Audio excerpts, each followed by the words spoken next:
शुभविवाह या मालिकेच्या 9 जानेवारीच्या भागामध्ये रागिणीची एक चुकी तिच्यावरती खूपच भारी पडणार आहे. हो, फक्त एक चुकी आणि रागिणी पूर्णपणे सीसीटीव्ही फुटेजमध्ये कॅप्चर झालेली आहे आणि त्यानंतर मग खूप मोठा घमासान घडलेलं आहे. अपूर्वाच्या समोर सगळं सत्य येणार आहे आणि त्यानंतर नक्की काय घडणार इकडे आकाश आणि भूमी हे तर दोघं जण कन्फर्म झालेले आहेत की काहीही झालं तरी सुद्धा आता इकडे रागिणी जिवंत आहे आणि आपण न केलेल्या गुन्ह्याची शिक्षा बिलकुल भोगायची नाहीये. ही रागिणीला सगळ्यांच्या समोर आणायला पाहिजे. पण अपूर्वा आपलं काही ऐकून घेत नाहीयेत ना हे कॉन्स्टेबल आपलं काही ऐकून घेत आहेत. आणि त्यानंतर मग आता भूमी सांगते आकाश आपण आधी एक कॉल करूया आणि मग ते आता पोलीस स्टेशनच्या असलेल्या कॉन्स्टेबलकडे आलेत आणि आम्हाला एक कॉल करायचा आहे. यावरती ते म्हणतात तुम्हाला काय, तुम्हाला स्पेशल ट्रीटमेंट हवे का? हे बघा अपूर्वा मॅडमचे तुम्ही कोणी नातेवाईक असला तरी स्पेशल ट्रीटमेंट वगैरे तुम्हाला काही भेटणार नाहीये.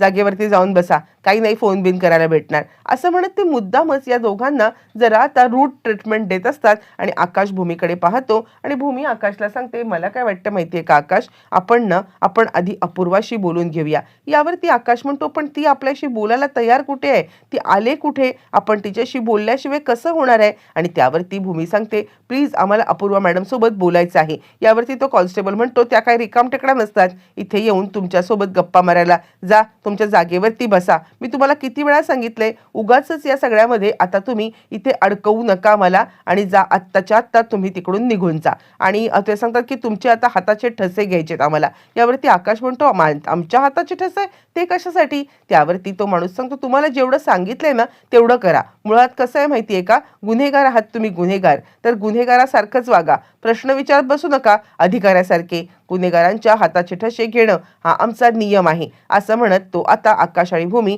यांच्याशी खूप रूढ वागतो, त्यांच्या बोटाचे आता ठसे घेतो. तोपर्यंत बलदेव आता ऑफिसला आलेला आहे. बलदेव डायरेक्ट आकाश भूमी यांना भेटायला चाललाय.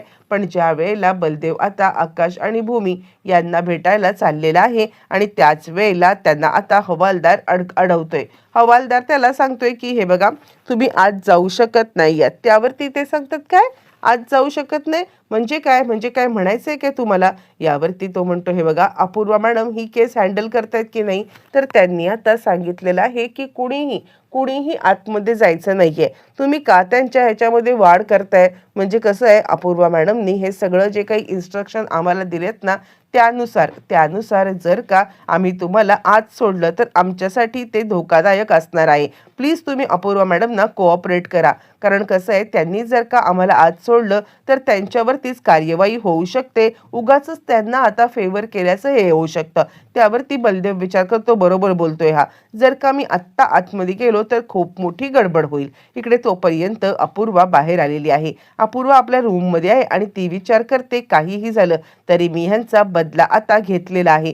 म्हणजे आता ती पाहते आहे ब्रेकिंग न्यूज आकाश महाजन आणि भूमी महाजन यांनी केला रागिणी पटवर्धन यांचा आता खून. हे सगळं ज्या वेळेला ती पाहते तिला आता हे सगळं बघून जरा जास्तच आनंद होतोय आणि ती विचार करते आत्तापर्यंत मी जे काही केलंय कारस्थान त्यानुसार आकाश भूमीला जी शिक्षा मिळायला पाहिजे ती शिक्षा मिळालेली आहे. आणि ब्रेकिंग न्यूजमध्ये बघून तिला आता खूपच आनंद होतोय. इकडे आकाश आणि भूमी दोघं जण विचार करत असताना अपूर्वा तिकडे येते आणि आकाश म्हणतो अपूर्वा कुठे होतीस तू? आम्हाला तुला काहीतरी महत्त्वाचं सांगायचं आहे. असं काय करतेस, कुठे जाऊन बसली होतीस? आणि त्यावरती अपूर्वा म्हणते खबरदार माझ्या वाटेला तुम्ही जाऊ नका.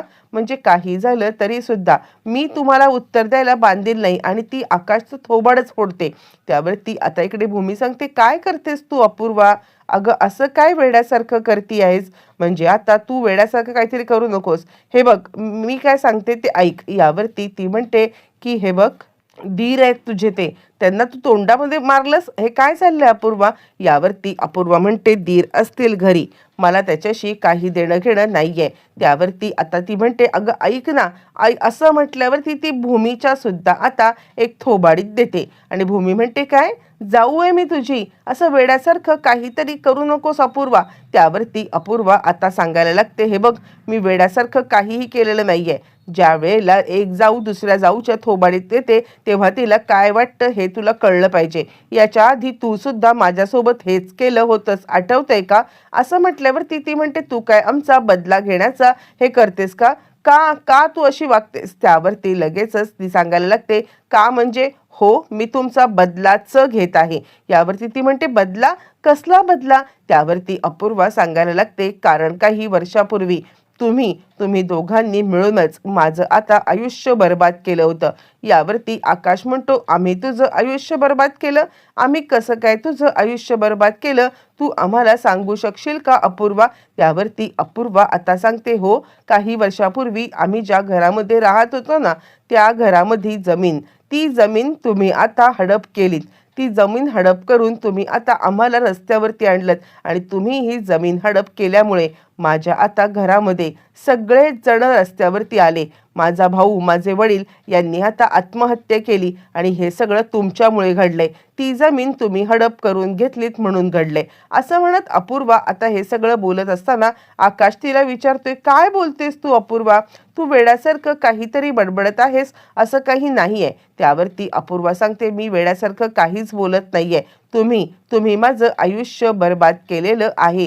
मी तुम्हाला कधीच सोडणार नाही. मी बलदेवच्या आयुष्यात मुद्दामच आले होते, जेणेकरून आता इकडे तुमचा बदला घेऊ शकेन आणि या महाजन घरामध्ये शिरण्यासाठी माझ्याकडे बलदेवशिवाय दुसरा कोणता एक्काच नव्हता आणि त्यासाठी मी हे सगळं केलंय. म्हणून तुम्हाला अडकवायला मी हा सगळा डाव रचलाय. असं म्हणत ती काठी घेते. काठी घेऊन दोघांना बदडायला लागते. आकाशभूमी तिला थांबवण्याचा प्रयत्न करतायत, पण आता ती काही थांबत नाहीये. ॲक्च्युली लॅपटॉपवरती बसल्या बसल्या CCTV फुटेज पाहताना किंवा त्या लोकांचं लाईव्ह हे पाहताना अपूर्वाच्या डोक्यामध्ये चाललेलं हे दिवास्वप्न आहे आणि ते दिवास्वप्न ती आता एकदम जागी होते आणि ती विचार करते, नाही, हे सगळं काय केलंय मी? म्हणजे आता मी ह्यांना खरं सांगू शकत नाहीये. उगाचच मी आता अडकेन या सगळ्यामध्ये. वेळ आल्यावरती ह्यांना आता खरं सांगेन, त्यावेळेची गोष्ट. आता सध्या तरी यांना कळलं नाही पाहिजे. असं म्हणत ती आता गप्पपणे आपल्या परत खुर्चीवरती येऊन बसते आणि त्याच वेळेला ती विचार करते, आता पुढे काय करता येईल? यांच्या त्रासामध्ये दिवसेंदिवस वाढत झाली पाहिजे. काहीही झालं ना तरी सुद्धा यांचा त्रास कोणत्याही परिस्थितीमध्ये कमी होता कामा नये. उलट पक्षी वाढतच चालला पाहिजे. इकडे तोपर्यंत आता बलदेव सांगतोय की हे बघा, एकदा मला भेटू दे, अपूर्वाला तरी भेटू दे. त्यावरती कॉन्स्टेबल सांगतोय, अहो तुम्हाला काय सांगतोय मी कळतंय का? तुम्ही जर का असं आता सारखं भेटायचं म्हटलात ना, तर मुळातच त्यांच्यासोबत चुकीचं होईल. म्हणजे अपूर्वा मॅडमना सगळेजण ब्लेम करतील. अपूर्वा मॅडमना ब्लेम करून आता इकडे ते लोक त्यांना बोलतील. समजतंय का तुम्हाला? त्यामुळे तुम्ही आता शांत राहा, कारण लोक काय म्हणतील की त्या आपल्या लोकांसाठी पार्शियलिटी करतायत आणि पार्शियलिटी केल्यामुळे आता सगळा ब्लेम त्यांच्यावरती येईल. म्हणून बाकी कुणासाठी नाही तरी अपूर्वा मॅडमसाठी तरी आता तुम्ही शांत राहा, नाहीतर आता खूप कठीण तुमच्यासाठी दिवस जाणार आहे. असं म्हटल्यावरती आता इकडे तो विचार करतो, नाही, हा बोलतोय ते बरोबर आहे. म्हणजे काही झालं तरी सुद्धा मी जर का अशा पद्धतीने हे केलं तर अपूर्वाच्या अडचणीमध्ये 100% वाढच होईल, असं आता त्याला वाटतंय. बरं, हे सगळं विचार करत तो तिकडेच उभा राहिलेला आहे. आकाश आणि भूमी विचार करतायत की कुणीही आम्हाला भेटायला नाही आलेलं आहे, काही नाहीये, नक्की काय घडलंय तिकडे काही कळायला मार्ग नाहीये. म्हणून आता आकाश आणि भूमी इकडे आलेले आहेत कॉन्स्टेबलच्या इथे आणि ते सांगतात, आम्ही एक फोन करू शकू का? प्लीज आम्हाला फोन करू द्या ना, आम्हाला भेटू द्या ना. असं म्हटल्यावरती तो म्हणतो, हे बघा, तुम्ही गुन्हेगार आहात आणि गुन्हेगारासारखे राहा. इथे येऊन साहेबाचा मिजाज मिरवू नका. मी आधीच सांगितले तुम्हाला कोणत्याही परिस्थितीमध्ये भेटता येणार नाहीये. इकडे आकाश म्हणतो, बघितलंच भूमी, म्हणजे अपूर्वा पण तिच्या हाताखालची लोक सुद्धा आपल्यासोबत कशी वागतायत ते. तोपर्यंत ह्यांना कोर्टात नेण्यासाठी एक कॉन्स्टेबल आलाय. चला, तुम्हाला आत्ताच्या आत्ता कोर्टामध्ये घेऊन जाण्यात येत आहे. त्यावरती आकाश म्हणतो, कोर्टात?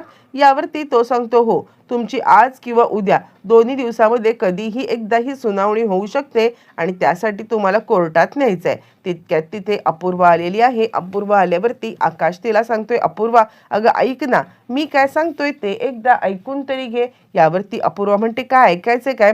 यावरती ते दोघं जण सांगायला लागतात की रागिणी आत्या जिवंत आहे. आम्ही इकडे ज्या वेळेला आलो ना, त्यावेळेला आम्ही रागिणी आत्याला पाहिलं. यावरती अपूर्वा म्हणते, एक काम करा कॉन्स्टेबल, तुम्ही ना आत्ताच्या आत्ता बोलवा, ते म्हणजे मानसिक रुग्णालयाला. म्हणजे मानसिक रुग्णालयामध्ये ह्या दोघांना भरती करायचं आहे. बाद झालं. ह्यांचं अतीच चाललंय. काय रागिणी आत्या जिवंत आहे? तुम्हीच तिला मारलत आणि तुम्हीच सांगताय की ती जिवंत आहे. यावरती आकाश म्हणतो, अपूर्वा माझी एक गोष्ट ऐकून तरी घे. अगं मी काय सांगतोय ते समजून तरी घे. मी तुला जे काही सांगतोय ना ते बरोबरच आहे. अगं ती जिवंत आहे, खरंच ती जिवंत आहे. आम्ही आत्ता ज्या वेळेला आलो होतो ना त्यावेळेला झाडाच्या मागे ती लपून बसली होती. आम्ही दोघांनी सुद्धा आता पाहिलं होतं.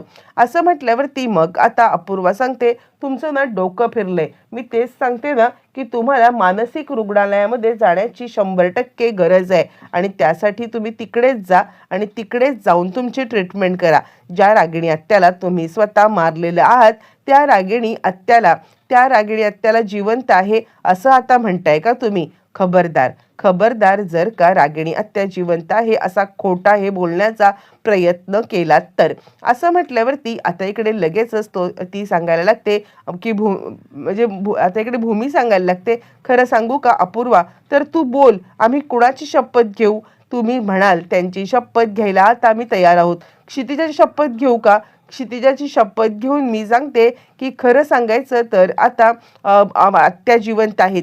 तू एक काम कर ना, असं म्हणत ते आता तिला CCTV फुटेज चेक कर, हे कर ते कर असं सांगतायत.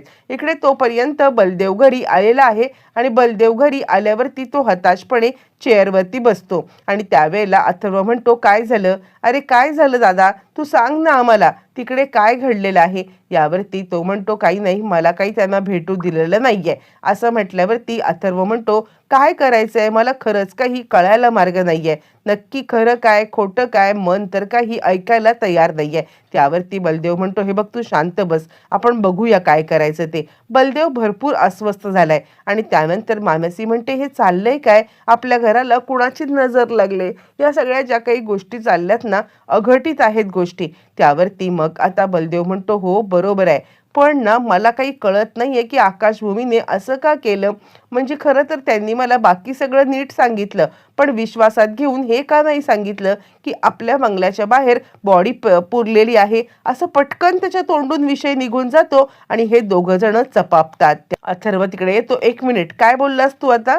काय बोललास तू आता? लवकर बोल. असं म्हटल्यावरती आता इकडे तो म्हणतो, नाही. त्यावरती तो म्हणतो, हे बघ आम्ही आता पाहिलेलं आहे, तू काहीतरी बडबडलास, तुला माहिती होतं हे सगळं त्यांनी कबूल केलंय. बोल ना बलदेव, बोल ना, काय नक्की आहे? आता बलदेव थोडासा गडबडलाय, आपल्या तोंडून काहीतरी चुकीचं बोलून गेलेलं आहे आणि त्यानंतर मग आता आपण काय बोलायचं हे त्याला काही कळायला मार्ग नाहीये आणि त्यामुळे तो म्हणतो, नाही काही नाहीये. अथर्व म्हणतो, तू आता लपवाछपवी करत आहेस, मला माहिती आहे. तू आत्ता काहीतरी बोलला होतास, बोल ना, काय बोलला होतास? बोल ना, बोल ना. असं म्हणत दोघं जण सुद्धा आता त्याला प्रेशराईज करतायत की काय बोललास, तुला हे माहिती होतं का? हे दोघांनीच खून केलाय का? बोल ना. बलदेव म्हणतो, नाही नाही, अरे मी असं कुठे काय बोललो? बलदेव शब्द फिरवण्याचा प्रयत्न करतोय पण हे दोघं जण त्याला शब्द फिरवू देत नाहीयेत. बलदेव दादा बोल, बलदेव दादा बोल. आणि मानसी म्हणते, सांगा, तुम्हाला शपथ आहे, हे असं काही तुम्ही जे काही बोलताय ना आम्हाला सगळं कळलंच पाहिजे. लवकरात लवकर जे काही सत्य आहे ते तुम्ही सांगा. असं म्हणत ते आता बलदेववरती प्रेशर आणतायत. तोपर्यंत इकडे आता भूमी सांगते, काय स्वतःच्या मुलीची शपथ घेताय? अहो तुम्हाला लाज वाटत नाहीये का? म्हणजे तुम्ही स्वतःच्या मुलीची शपथ घेऊन आता हे सांगण्याचा प्रयत्न करताय? नाही नाही, तुमच्यासाठी हे शपथा बिपता हे तर काय साधं सोपं सरळ असणार आहे. म्हणजे मुळातच आता इकडे शपथ घ्यायची, रागिणी आत्याला मारलं, स्वतःची मुलगी गेली तर काय, तुम्हाला त्याच्याशी काही देणं घेणंच नाहीये ना, बरोबर आहे ना? असं म्हणत ती आता ह्या दोघांना बोलत आहे. पण त्यावेळेला ते सांगतात, नाही ऐक अपूर्वा, आम्ही तुला जे काही सांगतोय ते ऐकून घे.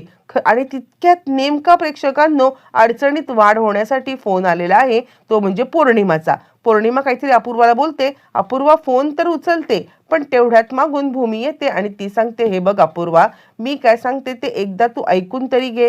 हे बघ खरंच सांगतेय मी तुला, म्हणजे आता आम्ही ज्या वेळेला इकडे आणलं ना आम्हाला त्यावेळेला आम्ही पाहिलं की रागिणी त्या न झाडाच्या मागे लपल्या होत्या. तुला जर विश्वास नसेल तर तू एक काम कर ना, तू CCTV फुटेज जर का चेक केलंस तर तुला 100% समजेल की नक्की काय आहे ते. यावरती ती म्हणते, काय बोलताय? आता तुम्ही पकडले गेल्यावरती वाचण्यासाठी काही बोलाल? नेमकं पौर्णिमा हे सगळं ऐकतीये. त्यावरती आकाश म्हणतो, आम्ही खरंच खून नाही केलेला आहे. आम्ही क्षितिजाची शपथ घेऊन सांगतोय की रागिणी आत्याला आम्ही पाहिलंय. आम्ही दोघांनी पाहिलंय. म्हणजे दोघांनी पाहिल्यामुळे मला कळलंय की हा आमचा भास नाहीये. हा भास नाही तर आता हे सत्य आहे. याच्यावरती तू एकदा विश्वास ठेव. एकदा विश्वास ठेवून आता इकडे आम्हाला जर का तू तिला भेटायची तू प्रयत्न तर कर शोधण्याचा, असं आता दोघं जण सांगतायत. अपूर्वाला या सगळ्यामध्ये काही विश्वास बसत नाहीये. पण इकडे चुकीची गोष्ट अशी घडलेली आहे की हे सगळं पौर्णिमाने ऐकलंय आणि त्यानंतर पौर्णिमा चांगलीच गडबडलेली आहे. लगेचच रागिणीला कॉल करते. रागिणीला कॉल करून, आई, तुम्हाला मी बोलले होते ना की उगाचच इकडे येऊ नका आणि अडचणीत वाढ करू नका. पण तुम्ही काय केलं, इकडे आलात आणि ते लोकांनी तुम्हाला बघितलंय. ते दोघं जण क्षितिजाची शपथ घेऊन घेऊन सांगतायत की रागिणी आत्या जिवंत आहे, जिवंत आहे. कशाला आपल्या पायावर धोंडा मारून घेतलात? रागिणी आता चांगलीच घाबरलेली आहे. आकाश भूमीने CCTV फुटेज चेक करायला सांगितलंय. तर इकडे बलदेवला हे दोघं जण विचारतायत, काय झालं होतं नक्की, आम्हाला कळलंच पाहिजे. आता ह्या दोघांच्या समोर सुद्धा सगळं सत्य येणार आहे. आणि त्यानंतर इकडे आकाश भूमीची चौकशी चालू आहे. भूमी आता पाणी पिते, पण त्याच वेळेला अपूर्वा येऊन पाण्याचा ग्लास उडवून टाकते.